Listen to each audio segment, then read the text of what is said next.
வெப்பால நான் அந்த இலைய எடுத்த பொழுதே நான் உங்கள்ட்ட சொல்லியிருந்தேன், வெப்பால தைலம் எப்படி தயாரிக்கிறது, அந்த எண்ணெய் எப்படி எடுக்கிறதுன்னு சொல்லிட்டு நான் வீடியோ போடுறேன்னு சொல்லிட்டு. அந்த ஷார்ட்ஸில சொல்லி இப்போ ரொம்ப நாள் ஆகுது இல்லைங்களா?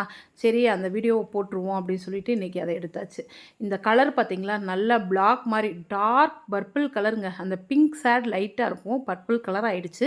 இது எப்படின்னா, அந்த வெப்பால இலை, இந்த இலைய பார்த்துக்கங்க. கீழ வந்து லைட் கிரீனா இருக்கும். மேல் பகுதி நல்லா டார்க் கிரீனா இருக்கும். இத ஒடிச்சோம்னா பால் வரும். அந்த இலையினாலும் சரி, குச்சினாலும் சரி ஒடிக்கும்போது பால் வரும். அதான் பாலமரம், வெப்பால செடின்னு சொல்லி நம்ம சொல்றோம், வெப்பால மரம்னு. இது எல்லா பகுதியிலயும் மேக்ஸிமம் மலைப்பகுதியில, ரோட்டோரங்கள்ல இருக்கும். இத மட்டும் அடையாளம் கண்டு எடுத்துக்கங்க. இல்ல இதனோட விதைகள போட்டு நம்ம செடியாவே வீட்ல வளர்க்கலாம். நான் அந்த மாரியும் வளர்த்துருக்கேன்.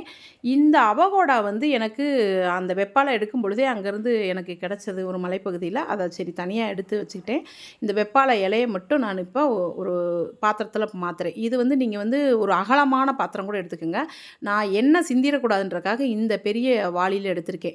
ஒரு 20 இலை போட்டிருக்கேன். அதில் தேங்காய் எண்ணெய் ஒரு 1/2 லிட்டர் ஊத்துறேன். இத மாரி ஊத்திட்டு எவ்வளோ எண்ணெய் தேவையோ அதுக்கு தகுந்தாப்புல இலை போடுங்க. நான் 1/2 லிட்டருக்கு ஒரு 20 இலை போட்டு, மேலே வந்து ஒரு காட்டன் துணி போட்டு மூடி வெயில்ல வைக்கணும். இது வந்து காலையில நீங்க இப்ப 7 மணிக்கு வெயில் வருதுன்னா, 9 மணிக்குள்ள வைக்கலாம். வச்சுட்டு ஒரு உச்சி வெயில் வர நேரத்துக்கு எடுத்துறலாம். சிலர் வந்து சாயந்தரம் வரைக்கும் கூட வைக்கிறாங்க.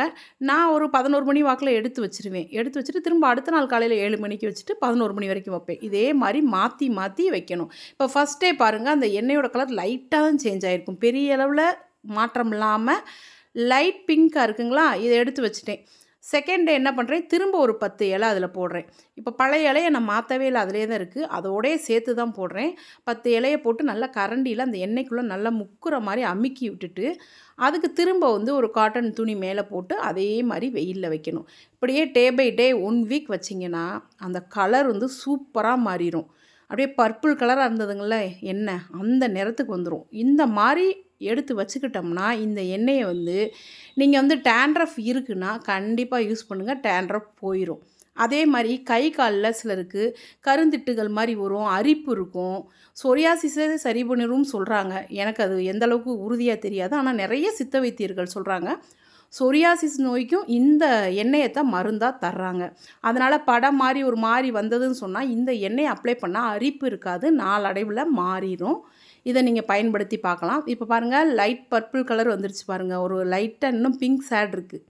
திரும்ப திரும்ப நான் அதில ஒரு வாரத்துக்கும் இலைகள போட்டு ஒரு 10 இலை, 7 இலை அந்த மாரி போட்டுக்கிறது. போட்டு வெயில்ல வச்சு வச்சு எடுத்தேங்க.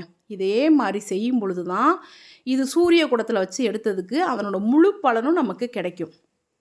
நீங்க வந்து 1 நாள் வச்சுட்டு, 2 நாள் வச்சுட்டு எடுத்தா அந்த தைலம் வந்து கரெக்ட்டா ஒர்க் ஆகாது நமக்கு. சரியா பண்ணணும்னா, 1 வாரமாவது நீங்க வைக்கணும். அப்பதான் இந்த கலர் சேஞ்ச் ஆகும். அந்த மருத்துவ குணம் முழுமையா நமக்கு கிடைக்கும். இந்த மாரி பயன்படுத்திட்டு வந்தா நாளடைவுல அது மாறிரும்.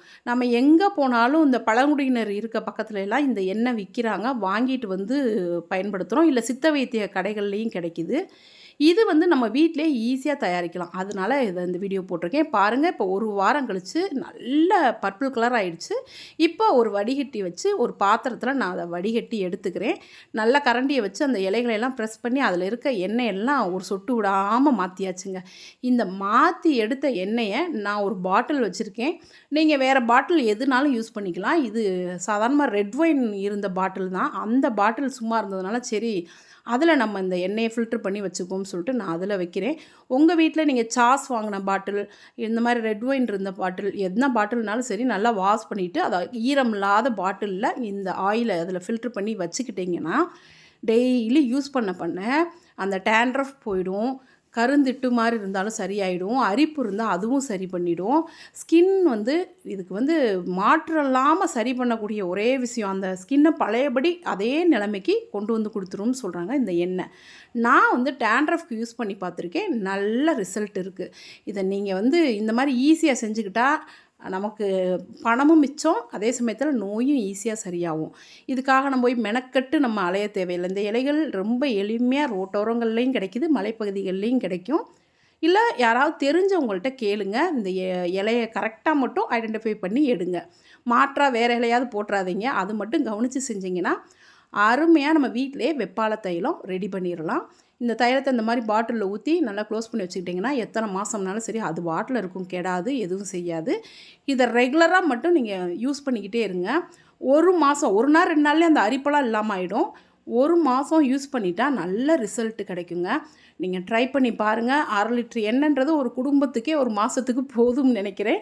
இந்த மாதிரி செஞ்சு வச்சுக்கிட்டா நம்ம வாட்டில் எப்போனாலும் சரி தலைக்கு எண்ணெய் தேய்க்கணும், டேண்ட்ரஃப் இருக்குன்னா இதை தேய்ங்க. கண்டிப்பாக டேண்ட்ரஃப் இல்லாமல் சூப்பராக ஆகிடும்.